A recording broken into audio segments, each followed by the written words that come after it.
Hello, good morning and welcome to Sports Central, brought to you live from Spectrum Television. Returning on the heels of after what happened over the course of last week and across different sports centers from the world of Formula One, where we had the second Grand Prix of the year, thus over the course of the weekend. And one young star made history for himself. We'll also look at the world of tennis as well.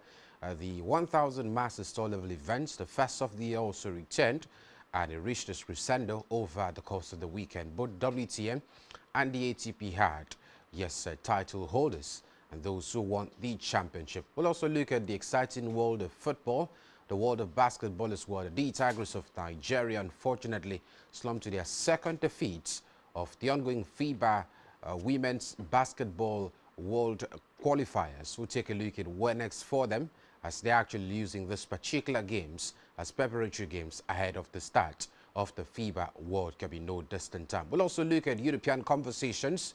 Liverpool once again denting their hopes of getting a UEFA Champions League spot for next season.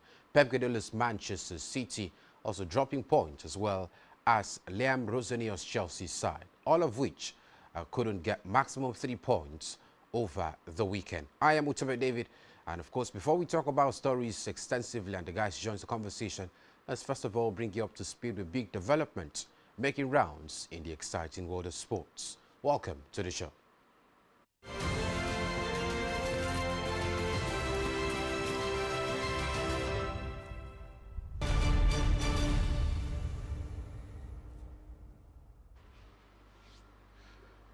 We start off the conversation this morning from the world of tennis, where world number 3 ranked team France secured a 93 ball World Cup 2026 qualifying tournament in Villeurbanne. The hosts led from start to finish at the Astrobal Arena on Sunday, establishing early control and maintaining the advantage throughout the competitive encounter. Nigeria, currently ranked 8th in the world, mounted a strong third-quarter push to cut the deficit, but France responded with a composed final period to preserve their lead and close out the game. France maintained control during the decisive moments, preventing any lead change and ensuring Nigeria never went ahead throughout the contest. Elizabeth Balogun paced Nigeria with 15 points, 8 rebounds, and 3 assists in almost 35 minutes, providing momentum during the team's strongest rally. Away from that to the world of tennis, where Yannick Sinner said it means a lot to him after he became the youngest man to complete the set of hard court trophies with victory over Daniil Medvedev in the Indian Wells final. World number 2 Sinner saw off the resurgent Russian 7-6, 7-6 in a match lasting just under 2 hours in baking conditions in California. Sinner has won both hardcourt Grand Slams, triumphing at the Australian Open in 2024 and 2025, and at the US Open in 2024. The 24-year-old has also lifted all 6 Masters 1000 titles, external on hard courts, adding the Indian Wells title to victories in Miami, Toronto, Cincinnati, Shanghai, and Paris, and the season-ending ATP finals. Only Novak Djokovic and Roger Federer have achieved the same feats. In the latest chapter of what has already developed into an extraordinary rivalry, Aryna Sabalenka puts the ghost of January's Australian Open final defeat against Elena Rybakina to bed with a 3-6, 6-3, 7-6 victory over the Kazakh. The players pushed each other to the limit under the blazing sun in California until Sabalenka edged the tiebreak, including 7 championship points with a thumping backhand winner. After securing victory with a service winner, Sabalenka celebrated by dunking her head in an ice cooler. Sabalenka opted to take some time away from competitive action after suffering Grand Slam heartbreak at the start of the year, and that decision appears to have paid off. She has put in some dominant performances across the past 2 weeks and stood up to serious pressure against an opponent she tends to struggle against. The 27-year-old lost 4 of her previous 5 meetings with Rybakina in finals, but dug deep to land a second trophy of the year. Away from that, teenager Kimu Antonelli took his first Formula One victory after he led teammate George Russell home in a Mercedes 1-2 at the Chinese Grand Prix. The 19-year-old Italian became the second youngest Grand Prix winner in history, a day after becoming the youngest pole-sitter with a controlled drive after briefly losing the lead at the start of Lewis Hamilton's Ferrari. Only Max Verstappen, who won for the first time aged 18 at the 2016 Spanish Grand Prix, has taken the chartered flag in Formula One at a young age than Antonelli. Antonelli fought back tears and struggled for words during his post-race interview as the enormity of the moment sunk in. Russell's second place ensures he keeps the championship lead by 4 points from Antonelli after a race compromised by losing positions following an early safety car. Behind them, Hamilton and Ferrari teammate Charles Leclerc staged a gripping duel for the first two-thirds of the race. They swapped positions multiple times at various points in the race before Hamilton finally secured his first podium finish for Ferrari since joining them at the start of last season. Away from that to the world of football, where Matheus Cunha and Benjamin Sesko struck in the final 20 minutes to give Manchester United a precious win over Aston Villa in the battle for Champions League qualification. The game low on quality before the interval erupted after it, with United's keeper Bruno Fernandes playing a pivotal role.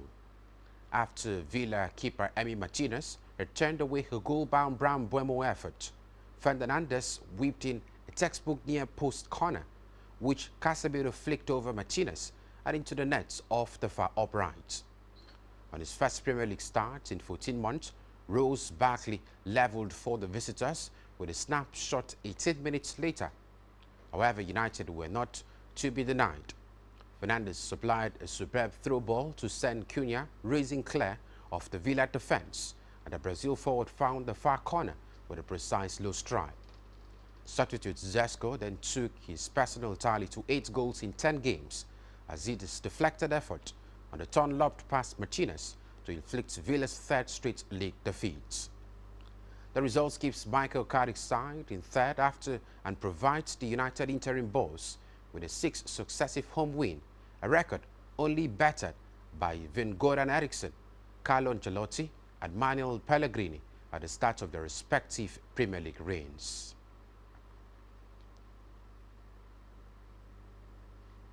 And that's all we have for you on Sports Wrap-Up. We take a very short breather. When we return, we'll have an extensive conversation on the show. Do stay with us.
Oh, good morning. What a day to be back and talk about the best of stories and analyses in the world of sports. It is Sports Central, and my name is Vladimir Kim. A new week, we're looking at a new conversation, new direction, new champions, definitely to talk about. And part of it would be top performances by world number one Arena Sabalenka against Rebekina in that direction, talking about Indian Wells and what a projection is for them as Rebekina moves to world number two. It's going to be such a conversation to see the trajectory that's taken place and her growth in the world of sports. Similarly, a Nigerian Premier Football League taking center stage, the likes of Remo Stars and battling it out. 2 wins in 3 games since Usman Abdallah took over. It's that conversation to really look forward to where it would take them, despite the fact that they're still logging in relegation battle. In the English Premier League, we saw a good projection from Michael Carrick and Manchester United. A good win for them against Aston Villa. And the quest for Champions League sports still something to talk about. Meanwhile, Arsenal has pushed even further and now 9 points at the top of the lock. We're talking about Manchester City struggling after pulling a draw. It would be all conversation all around. Also looking at Formula One and basketball. With David being part of the mix this morning, Funitin also being a part of the mix this morning. With a good morning, so good to see you. I'd like to return, Captain. I think I'm quite delighted about Michael Carrick's progress. Took over Manchester United, where they were outside the top 6 of the Premier League table. They were even struggling to make it 40 points at some point, but here they are, number 3. The man continues to make a name for himself ahead of the sun. Good morning. Excited to be back. All right, I'm fond being so excited to be back. Let's hit the ground running as fast as possible and start a conversation where it matters. It has to be with the likes of Ajayi Ogazi and Adeshina swooping NCAA titles, showing class and dominance. So when you talk about it, it's all about Nigerians performing quite well at this international meet and showing class and dominance. Division 1 Indoor Track and Field Championship took place on Sunday, and the likes of Ajayi, Samuel Ogazi and Temitope Adeshina all claiming national titles in record-breaking fashions. Well, to start with you, we've always talked about lots of Nigerians doing quite well, and this track and field event has been one that we're building momentum, maybe young superstars and big superstars in that mix, just building that momentum. A big question is not about some of the tournaments they're participating, it's when Nigeria is ready for the big one. Well, I think it's quite good, just like we said here the last time. Quite good that we're having Nigerians, breaking record and also setting records regards to their, collegiate competition. It sets the tone for what to expect in major, athletics competition, be it international or be it at the national level. I'm quite delighted about that. I'm ready to see the progress of these lads. I think one thing that actually stands out for me will be about the very fact that we've got, talents, we've got athletes scattered across different divisions, be it a 4x400 meter, be it 100 meters. We've got numerous talents over there. But I think the sole, conversation will be how to actually, make use of these young talents, ensure that almost all of them, of course, have, some level of, opportunity to, represent Nigeria when they want to represent the country. I think that's where we are at the moment, and I really want to see them progress, further outside the collegiate system. We've talked about them for about 2 weeks now, and they keep making and setting records, and I think it's quite good. This competition also helps them in terms of exposure. Now, many Nigerians are beginning to look at them now, looking at them as, a top talent who can actually represent Nigeria if they're called upon to do so. So I'm quite excited about the growth, and I really want to see that also, being quite a major talking point whenever we talk about Nigerians at major international athletics tournament. Looking at major international athletics tournament, where they've spoken about what the expectations are for Nigerians. This seems to be a grooming ground, good preparation, and the likes of Israel Okun also impressed in the final and finishing at 6.57 seconds to round off a strong showing. We're talking about major momentum in the men's 400 meters event with Samuel Ogazi a part to victory while representing the Alabama Crimson Tide track and field. Is that conversation? Well, quickly let's move away from track and field event and talk about what took place and talking about in the world of cricket. The 7th edition of the Nigeria Cricket Federation, PWC, a National Under-17 Championship. It took place at the Moshood Abiola National Stadium in Abuja on Sunday, with Southeast region clinking both the boys and girls national titles after a trailing week of Elite Junior Cricket action in that regard. It was a regional competition. Most exciting from those within the Southeast being so happy about the performance of the lads in the world of cricket. And a short momentum from a Nigerian point of view, where the growth of cricket also is tending to come from, especially from the Southeast. In recent times, we'll really talk about the West and what the West are doing, but Southeast are showing class and dominance. Still within the context of cricket now, and Nigeria is not faced by the prospect of facing cricket giants such as South Africa and Zimbabwe at the five-nation T20 Invitational Tournament built for Lagos this week. The president of the Nigeria Cricket Federation has spoken about it. Looking at the tournament set to take place from March 18 to 29, the 5th edition of the Tafawa Balewa Square Cricket Oval, and Nigeria will welcome South Africa, Zimbabwe, Uganda and Ghana to the T20 tournament built to hold at the said venue and Unilag Cricket Oval from Wednesday in Lagos, and teams are expected to start arriving from March 18 for the competition, which will end on March 29th. Well, exciting tournament from a T20 point of view in the world of cricket also being one to talk about. Well, quickly, let's get to talk about the world of tennis then. Table tennis, it might be something to really look forward to.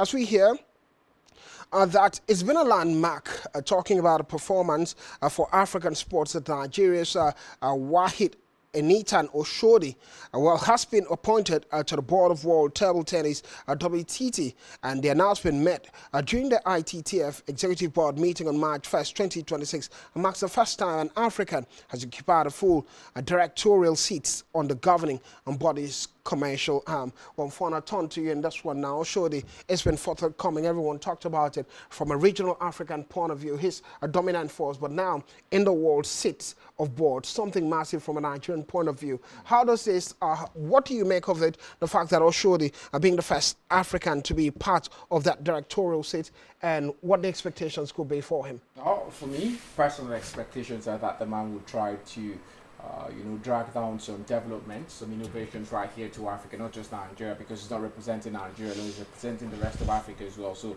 I'm expecting quite a lot from Wahid Oshodi, and I'm looking at the timeline, how long he's going to be staying at that particular board. So let's see how we can better the chances of table tennis when it comes to Africa. I think when you look at table tennis, we have dominance from the Asian category. We have more South Koreans, more Japanese and Chinese superstars doing well, but we don't really have a lot of Africans doing so well in table tennis. So I'm expecting Wahid to maybe try to bring tournaments, try to bring competitions back into Africa, so we can get to bring out more talents that will represent Africa in the years to come. We're talking represent Africa in the years to come.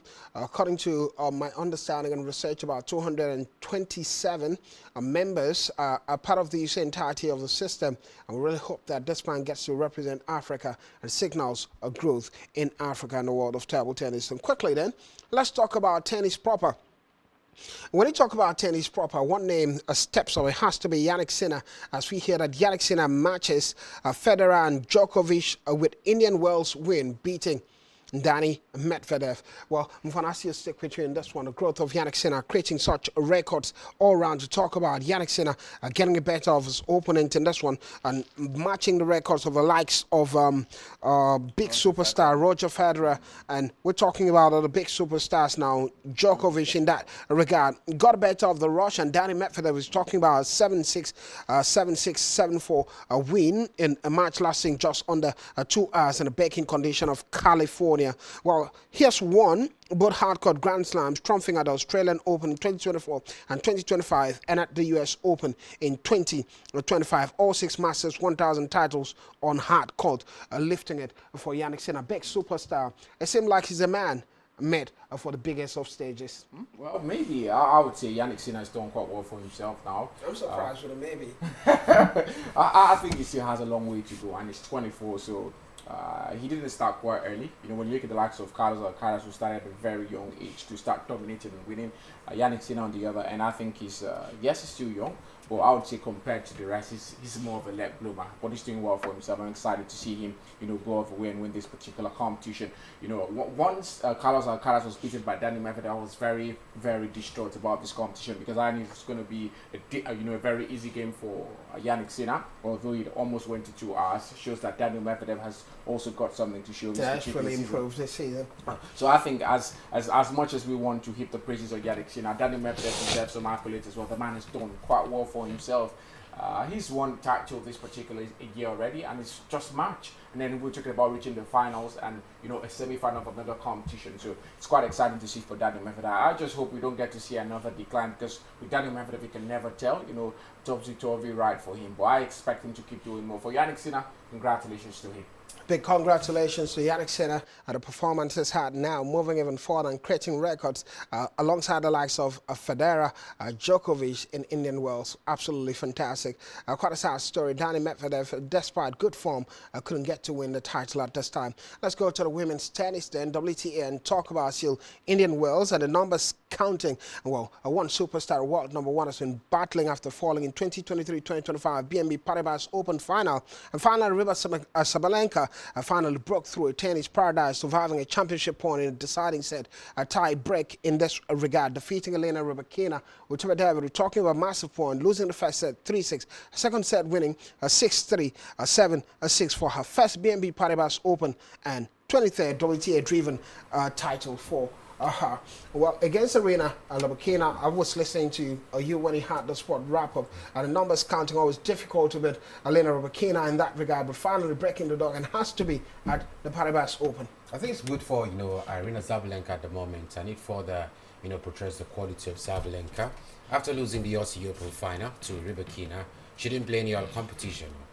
Almost all that top tennis players went to 250 events, 500, but she decided to stay and re-strategize and came back quite okay for the Indian Wells. And if you also follow from the first the second round rather, because she was drawn right in the first round, from the second round to up until the finals, she has been very excellent, taking on her opponents strategically. And against Rybakina, over the course of the weekend, it almost looks like it might just be a repeat of what happened at the Aussie Open, because facing an opponent 5 times, you've only been able to get the better of her just once. It shows the level of dominance Rybakina have gotten over Sabalenka. But this is quite a good win for Sabalenka, and I think she can actually take it from here. The second title for the year, already won the Brisbane this year, and this is the second one. And I just wish she continues from here this way.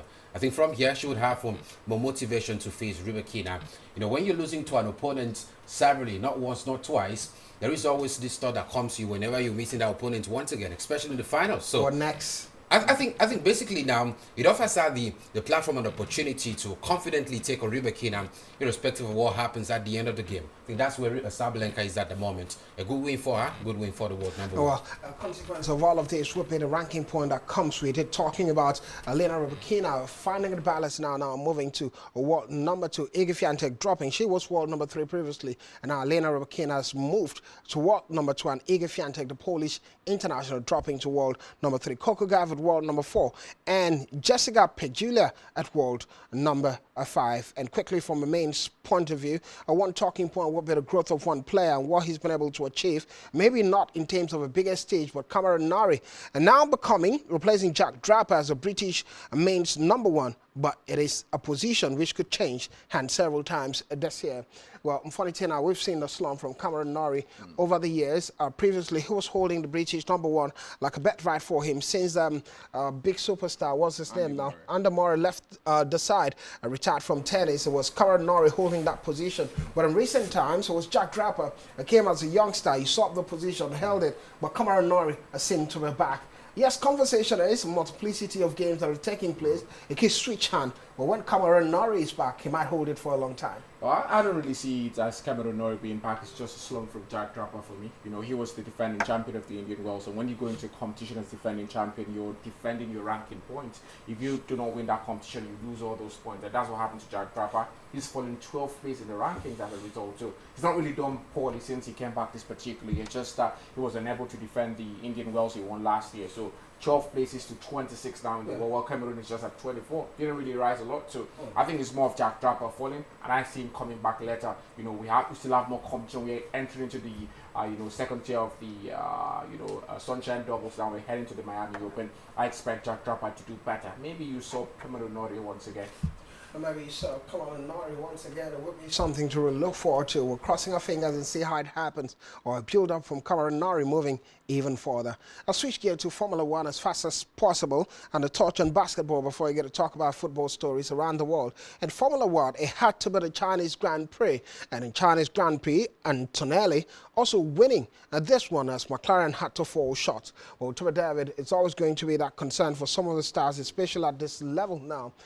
New rules, as we've talked about in Formula One, new champions coming up, and this young superstar also showing class and dominance. A teenage sensation, Kimi Antonelli, took his first Formula One victory as he led a teammate George Russell home in a Mercedes 1-2 at the Chinese Grand Prix. So Mercedes are back. Yeah, I think it's quite good for them. Just like we mentioned in the first, Grand Prix of the year, which was the Australian Grand Prix, that it looks like the changes in cars may just favor Team Mercedes, because we had, George Russell, his teammate, winning the Australian Grand Prix, and this is the youngster, doing it in just the second race of the year. I think it's quite good because it comes very, very early for him now. It gives him that confidence, for the fight for many podium finish. Might not necessarily be about winning Grand Prix, but if you're actually up there first, second, third, it gives you extra advantage over others who's actually fighting your teammate George Russell. The man is still top of the championship table at the moment, so it certainly shows you how Team Mercedes are doing in the first two races of this particular year. George Russell finished second in this particular race, and I think it's quite good for them because now it creates more balance now. Antonelli on the other end, George Russell also understands his level of responsibility whenever they go on the track. So I think for now, it remains to be seen whether or not it is Team Mercedes here, but I think it's quite good the way they're starting the year. Valentina, the other conversation, what we remember when Max Verstappen came on board just at the age of 18, winning and showing class and dominance. That was 26 in Spanish Grand Prix, his first time at age 18. Similar, we have this young superstar, Kimi Antonelli, also winning. Is it one for the future when you look at Antonelli and the way he's played, his move for the races on the tracks so far? You think he's one that we can point another Max Verstappen coming? Maybe not another Max Verstappen, but definitely a Kimi Antonelli in the making. I don't like comparing people to other people in terms of sports. I think he can chart his own fortune and do something different. Kimi Antonelli is definitely one for the future for your question, and I see him doing quite well, especially with this year being touted as the year for Team Mercedes. You never can tell, and a lot of people are backing on George Russell. Even the management of the Mercedes team are also trying to heap all the responsibilities on George Russell. Most times Kimi Antonelli has to play second fiddle to him, trying to stop the other people from overtaking him. So I think George Russell might win it, but Kimi Antonelli is definitely one we get to see 5-6 years to come. Well, 5-6 years to come, we get to see as a big superstar, Kimi Antonelli has spoken about it. Meanwhile, Hamilton made first podium finish since joining Ferrari. Seemed like good news for the big superstar, 7-time champion in that regard. In the world of basketball, NBA, well, the Knicks rally from 21-point deficit and beats the short-handed Warriors 110-107. Just like DeMar DeRozan scored season-high 41 points as Kings and beat Jazz 116-111. In the world of basketball, we won't dwell on basketball this morning. Tomorrow is another day. We'll give you all the details regarding the world of basketball. But now, we'll have to go on a quick break, and when we're back, the conversation continues from the world of football. It would be the English Premier League. It would be a friendly match projected for the Super Eagles of Nigeria, the Nigerian Premier Football League, and lots of conversation in the world of football. Don't go anywhere.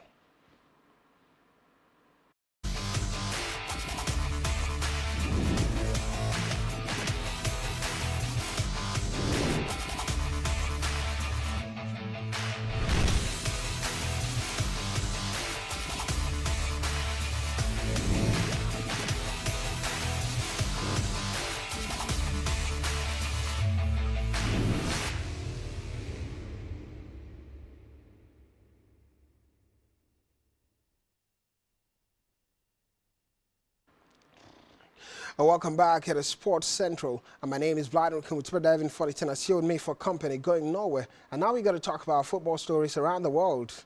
As usual, football, here we go. Let's begin football conversation from a home scene, looking at the Nigerian Premier Football League. And part of the conversation where a match day 30th, we talk about key superstars, or one of them, key team, maybe not so superstar this year. It has to do with Remo Stars leading the pack. Another victory for them, but not necessarily doing well. Well, 3 games Remo Stars have played and 2 victories for Remo Stars, and it speaks volume about it. Rangers also had to hold Kwara United in Ilorin. Give a brief of the stats that comes with it. Today's game we'll also be looking at Woodbury Ikorodu City versus Rivers United. Well, to David, I don't know how if you've been following the games that's taking place, but yesterday one key game that struck my attention was the way Remo Stars seemed to be building that momentum, beating Nasarawa United 2-1. 3 games, 2 wins for them. Usman Abdallah being in charge of the side now. 3 games has handled them. We're looking at a switch progression from them, but it's still far off for them, because you look at where they're positioned, about 33 points, a bit struggle at 19th in the log. But debuting that momentum, is it coming too late for Remo Stars? I think it's quite good that they've actually been able to, get 2 wins in their last 3. But it remains extremely difficult at the moment, because the more you win, you're also depending on other teams' results to be able to climb up the ladder. But when you keep winning and other teams are also winning alongside, it becomes very difficult to leave that particular a zone at the moment, which is the relegation zone. I just wish Usman Abdallah was appointed earlier, before now, because at the moment we're talking about a few matches before the end of the season, because this is the business end of it. Every team who were so poor, look at Imba now, they have been picking up points recently because they really want to escape relegation. So if you are picking up points and then the teams you're also hoping to drop points are not dropping, then it becomes very difficult. And I think that's where Remo Stars are at the moment. They just can't keep winning. Maybe luck can just fall on their side by having all the results go in their favor. Not too bad for Remo Stars in terms of the ranking points. 33 points in that regard. Kun qualified at number 20 with 32 points. Kwara United at number 18 with 33 points. Wiki Torres at 35, so it's not far off to really talk about. Let's also look at the results of a game that took place, as you can see on the screen. Bendel Insurance on Saturday played 2-1 victory over Kun Khalifat. El Kanami Warriors 1, Katsina United 1, Baruch FC 2, Abia Warriors 0, Ayimba Football Club 2, Plateau United 0. Even Ayimba Mfanitena is battling, trying to add up the number now, but the 15 in the lock. Bayelsa United 2, Warrior Wolves 1, Niger Tornadoes 0, Kano Pillars 0, Remo Stars, we've talked about it, 2-1 victory over Nasarawa United, and Kwara United 0, Enugu Rangers 0. Shooting Stars, we're talking about 3 against Ricky Torres 2. Ikorodu City take on Rivers United today. So the battle in the top 4 continues as we talk. The top winner of the Nigerian Premier League, Fontina, continues now. Rangers had pulled a draw, but a battle up, 1 point separating them. Rivers United have a game to play today. No, definitely. I think for the top 4 battle, it's going to be very exciting. Rangers International yesterday having to pull a draw away from home reminds me of the season before last when they won the championship. I think they're going to give Rivers United a very, very huge run for their money. The next game now has to see them at home. If they win that, they cut the gap between themselves and Rivers United. So I'm expecting to see something quite well. And by the end of today, we'll stop talking about games in hand for Rivers United. So everything's going to be level pegging, and then we have a proper run to the title. So quite excited about the relegation fight. I think it's going to be quite difficult for Remo Stars. Why? Because bulk of the teams fighting relegation are top teams. Kano, Piles, Yimba. So as you're winning, they're also winning as well. And we're now having teams like Kwara United dropping into that relegation zone. Now Wiki Torres as well. So because the top teams are beginning to pick up the pieces. Quite sad for Remo Stars. For me, if you ask me, I don't think they're going to survive relegation this particular year. They might just go down. Are predicting Remo Stars might go there. Every now and then we see big teams also struggling and somewhat the drop, since Aqua United did that. But I have a coach that sounds like a relegation battle specialist, Usman, in that regard. We see what happens at the end of it for the side. Quickly, from the NNL point of view, we hear Kenya is to stage 2026 NNL Super 4 from May 1st to 18. Well, interesting feature also would be the very fact that, according to reports, Super Eagles friendlies against Jordan, Iran has been moved to Turkey amid the escalation that's taking place in the Middle East. But we hear Iran would still be available for that tournament. tournament, and a twist of different fortune have taken place in it, because I think the tournament starts March 21st, and the second leg would be March 31st. And within that same period, we're also expecting, despite the fact that they've moved the friendlies to Turkey, Antalya in Turkey, but the conversation is, recently we heard that the sanction from FIFA to the Super Eagles of Nigeria and to DR Congo, based on the game they played November 16th in that direction, 5,000 Swiss franc to DR Congo for using laser light defense, and for the Super Eagles of Nigeria, 1,000 Swiss franc for some kind of fraction. The fans are throwing stuff to the field of play.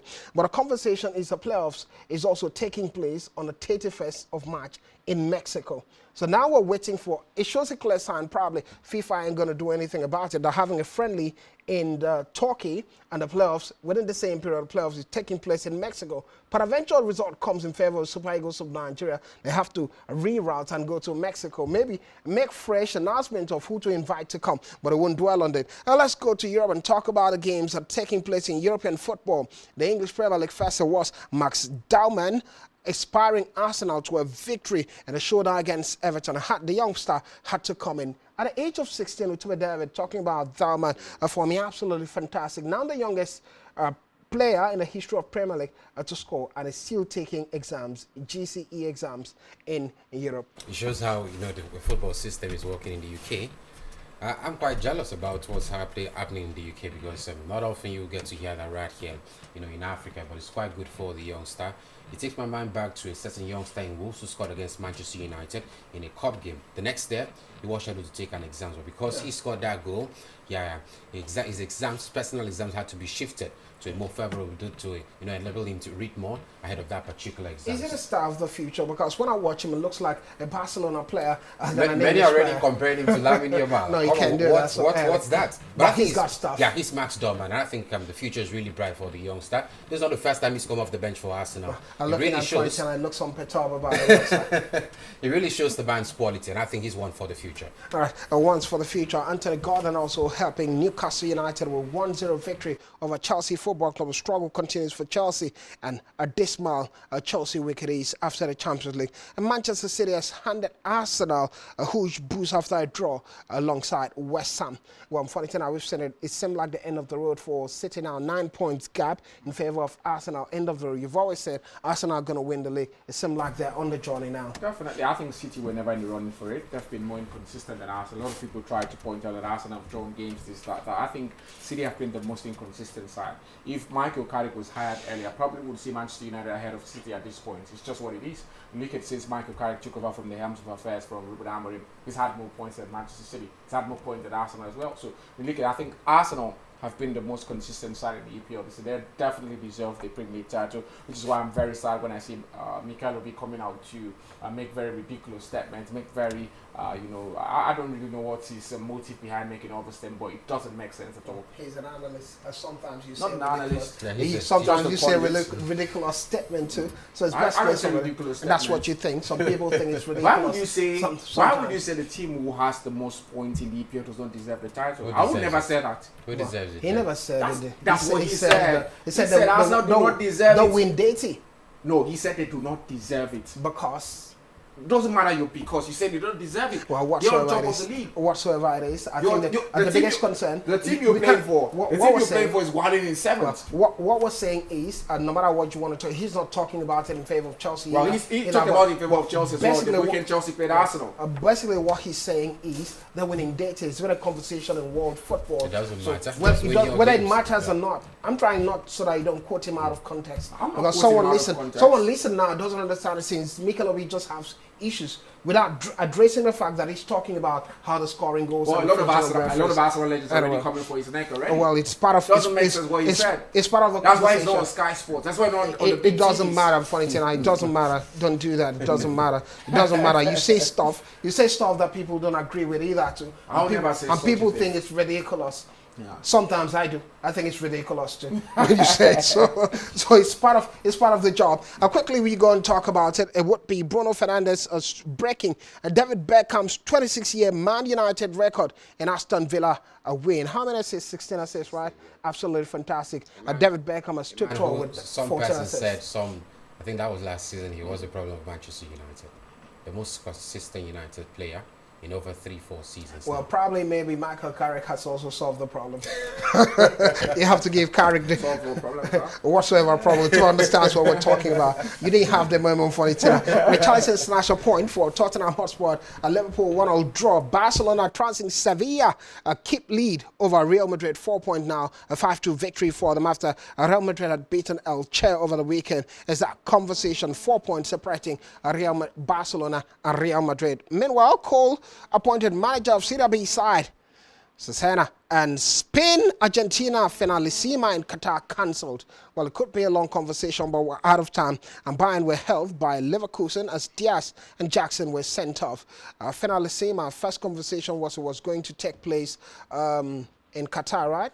Yeah, then the date, I moved to Santiago Bernabeu, but Argentina didn't agree. I think the date was 27 March, and decided it could be a two-legged tie. Afterwards, Buenos Aires and Argentina still didn't agree. And Argentina saying they can only agree to play the game on the 31st of March, but UEFA saying it can't work that way. Well, we have to bounce. Thank you guys for being a part of it. Another week, another talking. Well, just before we bounce, I'm more concerned about Pep Guardiola. It's more like trying to play damage control now. Before the game, he said if we drop points against West Ham, we're still losing the title. Now he's saying we're still in the running for the title. He's also saying we can possibly come back against Real Madrid. All right, if you are Pep Guardiola, what would you say? It's always going to be that concern. We have to bounce. Thank you for being a part of it. Tomorrow is another day, and we say ciao, ciao. My name is Blind Kim.